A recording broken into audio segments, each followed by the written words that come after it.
ಶನೇಶ್ಚರಾಯ ನಮಃ. ನಮಸ್ಕಾರ ಸ್ನೇಹಿತರೆ, welcome to VRL astro and Ayur 369 YouTube channel. ನ್ಯಾಯದಾತನಾದಂತಹ ಶನಿದೇವನ ರಾಶಿಯಾದಂತಹ ಮಕರ ರಾಶಿಯ 17 ಟಾಪ್ ಸೀಕ್ರೆಟ್ ಗುಣಗಳ ಬಗ್ಗೆ ಇವತ್ತಿನ ದಿನ ತಿಳಿಸ್ಕೊಡ್ಲಿದ್ದೇನೆ. ನೀವು ಮಕರ ರಾಶಿಯವರಾಗಿದ್ದರೆ ಅಥವಾ ನಿಮ್ಮ ಫ್ರೆಂಡ್ಸ್ ಆ್ಯಂಡ್ ಫ್ಯಾಮಿಲಿ ಮೆಂಬರ್ಸ್ ಯಾರಾದರೂ ಮಕರ ರಾಶಿಯವರಿದ್ದರೆ ಅವರ ಬಗ್ಗೆ ಮತ್ತಷ್ಟು ಹೆಚ್ಚು ಅರ್ಥ ಮಾಡಿಕೊಳ್ಳಲು ಈ ವಿಡಿಯೋವನ್ನು ಕೊನೆವರೆಗೂ ಸ್ಕಿಪ್ ಮಾಡದೆ ನೋಡಿ. ಮಕರ ರಾಶಿಯ 17 ರಹಸ್ಯ ಗುಣಗಳಲ್ಲಿ ಮೊದಲನೆಯದಾಗಿ ರಾಶಿ ಚಕ್ರದ 10ನೇ ಮನೆ ಮಕರ ರಾಶಿಯಾಗಿರುತ್ತೆ. ಈ ರಾಶಿಯ ಅಧಿಪತಿ ನ್ಯಾಯಕಾರಕ ದಂಡನಾಯಕ ಶನಿದೇವ. ಮಕರ ರಾಶಿಯವರು ಮಹತ್ವಾಕಾಂಕ್ಷಿಗಳಾಗಿರ್ತಾರೆ. ಅಂದರೆ ಉನ್ನತ ಆಸೆ ಆಕಾಂಕ್ಷೆಗಳನ್ನು ಇಟ್ಕೊಂಡಿರ್ತಾರೆ. ತನ್ನ ಲೈಫಲ್ಲಿ ಅಚೀವ್ಮೆಂಟ್ಸ್ನ ಮಾಡಬೇಕು ಅನ್ನುವಂಥ ಆಸೆ ಆಕಾಂಕ್ಷೆಗಳು ಮಹತ್ವಾಕಾಂಕ್ಷಿಯಾಗಿರುತ್ತೆ. ನೋಡಲು ತುಂಬ ಇನೋಸೆಂಟ್ ಆಗಿರ್ತಾರೆ. ಇನೋಸೆಂಟ್ ಅಂದರೆ ಇವರಿಗೆ ಕೋಪ ಬರಲ್ಲ ಅಂತ ಅರ್ಥ ಅಲ್ಲ, ಇವರಿಗೂ ಕೋಪ ಮಾಡ್ಕೊಳ್ತಾರೆ ಇವರು ಸಹ. ಆದರೆ ಇವರು ತನ್ನ ಮನಸ್ಸಿನಲ್ಲಿಯೇ ಒದ್ದಾಟ ಮಾಡ್ಕೊಳ್ತಾರೆ. ಹೊರಗಡೆ ಜನಗಳ ಜೊತೆ ಕೋಪವನ್ನು ಪ್ರದರ್ಶನ ಮಾಡೋದಿಲ್ಲ, ಜಗಳ ಆಡೋದಿಲ್ಲ.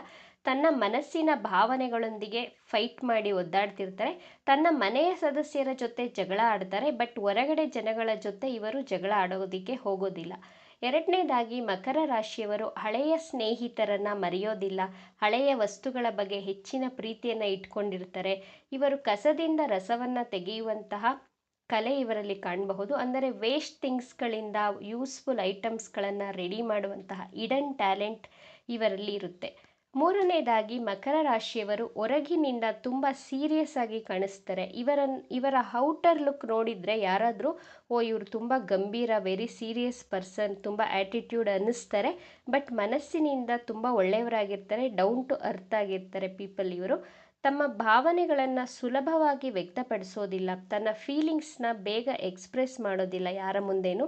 ಮಕರ ರಾಶಿಯವರು ಐದನೇದಾಗಿ ಮಕರ ರಾಶಿಯವರಿಗೆ ಸುಳ್ಳು ಹೇಳುವವರನ್ನು ಕಂಡ್ರೆ ಇಷ್ಟ ಆಗೋದಿಲ್ಲ. ಯಾಕಂದರೆ ನ್ಯಾಯದಾತ ರಾಶಿ ಅಲ್ಲವೇ ಮಕರ ರಾಶಿ. ಆದ್ದರಿಂದ ಫೇಕ್ ಜನರನ್ನು ಕಂಡ್ರೆ ಆದಷ್ಟು ಅವರಿಂದ ದೂರ ಇರಲು ಇಷ್ಟಪಡ್ತಾರೆ. ಇಂತಹ ಜನರನ್ನು ತನ್ನ ಹತ್ತಿರಕ್ಕೂ ಸೇರಿಸೋದಿಲ್ಲ. ಆರನೇದಾಗಿ ತನ್ನ ಜೀವನದಲ್ಲಿ ನಡೆದಂತಹ ಕಹಿ ಘಟನೆಗಳನ್ನು ಅಷ್ಟು ಸುಲಭವಾಗಿ ಮರೆಯೋದಿಲ್ಲ. ಇವರ ಮೆಮೊರಿ ಪವರ್ ತುಂಬ ಚೆನ್ನಾಗಿರುತ್ತೆ. ಯಾರಾದರೂ ನಿಮ್ಮ ಮನಸ್ಸಿಗೆ ನೋವು ಕೊಟ್ಟಿದ್ರೆ, ನಿಮ್ಮ ಜೊತೆ ಕೆಟ್ಟದಾಗಿ ಬಿಹೇವ್ ಮಾಡಿದರೆ ಆ ಪೇಯ್ನ್ ಪಾಯಿಂಟ್ಸನ್ನು ನೀವು ನಿಮ್ಮ ಕೊನೆ ಉಸಿರು ಇರುವವರೆಗೂ ಮರೆಯೋದಿಲ್ಲ. ನಿಮ್ಮ ಮೊಮ್ಮಕ್ಕಳಿಗೆ ನಿಮ್ಮ ಜೀವನದ ಲೈಫ್ ಲೆಸನ್ ಬಗ್ಗೆ ಅದನ್ನೇ ಮೆಲ್ಕು ಹಾಕ್ಕೊಂಡು ಹೇಳ್ತಾನೆ ಇರ್ತೀರ. ಅಷ್ಟು ಈಸಿಯಾಗಿ ಕಹಿ ಘಟನೆಗಳನ್ನು ಮರೆಯೋದಿಲ್ಲ. ಏಳನೇದಾಗಿ ಮಕರ ರಾಶಿಯವರು ತುಂಬ ಪ್ರಾಕ್ಟಿಕಲ್ ಆಗಿರ್ತಾರೆ. ಎಂಟನೇದಾಗಿ ಮಕರ ರಾಶಿಯವರು ಒಂಟಿಯಾಗಿ ಇರಲು, ಅಂದರೆ ಒಂಟಿಯಾಗಿ ಯೋಚನೆ ಮಾಡಲು ಇಷ್ಟಪಡ್ತಾರೆ. ಒಂಬತ್ತನೇದಾಗಿ ಓದುವುದರಲ್ಲಿ, ವಿದ್ಯಾಭ್ಯಾಸದಲ್ಲಿ ಮೀಡಿಯಮ್ ಆಗಿರ್ತಾರೆ ಇವರು. ಬಟ್ ಮನಸ್ಸಿಟ್ಟು ಓದಿದರೆ ಚೆನ್ನಾಗಿ ಅರ್ಥ ಮಾಡ್ಕೊಳ್ತಾರೆ. ಹತ್ತನೇದಾಗಿ ಮಕರ ರಾಶಿಯವರು ತಮ್ಮ ಕೆರಿಯರ್ ಬಗ್ಗೆ ತುಂಬ ಟೆನ್ಷನ್ ಮಾಡ್ಕೊಳ್ತಾರೆ. ಯಾಕಂದರೆ ಕಾಲಪುರುಷನ ಕುಂಡಲಿಯಲ್ಲಿ ಮಕರ ರಾಶಿ 10ನೇ ರಾಶಿ, 10ನೇ ಮನೆ ಅಂದರೆ ಕರ್ಮಸ್ಥಾನ ಅಂತ ಕರಿತೇವೆ. ಆದ್ದರಿಂದ ಈ ರಾಶಿಯವರಿಗೆ ಸಕ್ಸಸ್ ನಿಧಾನವಾಗಿ ಸಿಗುತ್ತೆ. ತನ್ನ ಕೆಲಸದಲ್ಲಿ ಹಾರ್ಡ್ ವರ್ಕ್ ಮಾಡೋದ್ರಿಂದ ಖಂಡಿತವಾಗಿಯೂ ನಿಧಾನ ಆದರೂ ಸಕ್ಸಸ್ ಸಿಕ್ಕೇ ಸಿಗುತ್ತೆ ತನ್ನ ಲೈಫಲ್ಲಿ. ಶನಿದೇವ ಇವರ ಜೀವನದಲ್ಲಿ ಅನೇಕ ಪರೀಕ್ಷೆಗಳನ್ನು ಕೊಟ್ಟು ಪಾಠಗಳನ್ನು ಕಲಿಸಿ ಕೊನೆಗೆ ಸಕ್ಸಸ್ಸು ಉದ್ಧಾರವನ್ನು ಮಾಡ್ತಾನೆ. 11ನೇದಾಗಿ ಮಕರ ರಾಶಿಯವರು ತಮ್ಮ ಪಾಡಿಗೆ ತಾವು ಸೈಲೆಂಟಾಗಿರ್ತಾರೆ.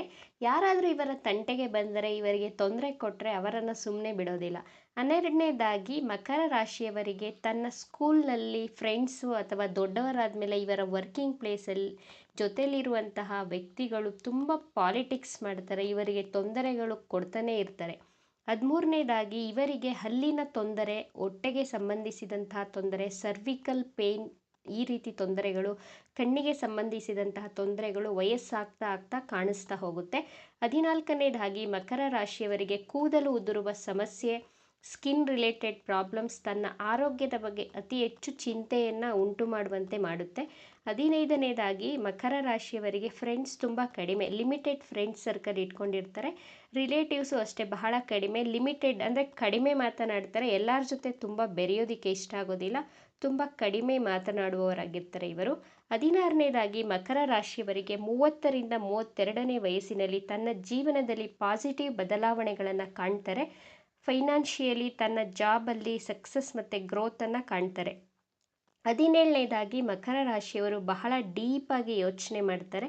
ಒಂದೇ ವಿಷಯದ ಬಗ್ಗೆ ಬಹಳ ಆಲೋಚನೆಯನ್ನು ಮಾಡ್ತಾ ಇರ್ತಾರೆ.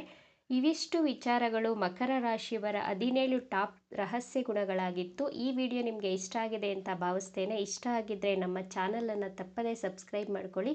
ಈ ವಿಡಿಯೋಗೆ ಒಂದು ಲೈಕ್ ಕೊಡೋದಕ್ಕೆ ಮರಿಬೇಡಿ. ಈ ವಿಡಿಯೋವನ್ನು ನಿಮ್ಮ ಫ್ರೆಂಡ್ಸ್ ಆ್ಯಂಡ್ ಫ್ಯಾಮಿಲಿ ಗ್ರೂಪಲ್ಲಿ ಹೆಚ್ಚು ಹೆಚ್ಚು ಶೇರ್ ಮಾಡಿ. ನಿಮ್ಮ ಅಭಿಪ್ರಾಯಗಳನ್ನು ತಪ್ಪದೇ ಕಮೆಂಟ್ ಮಾಡಿ. Thank you friends.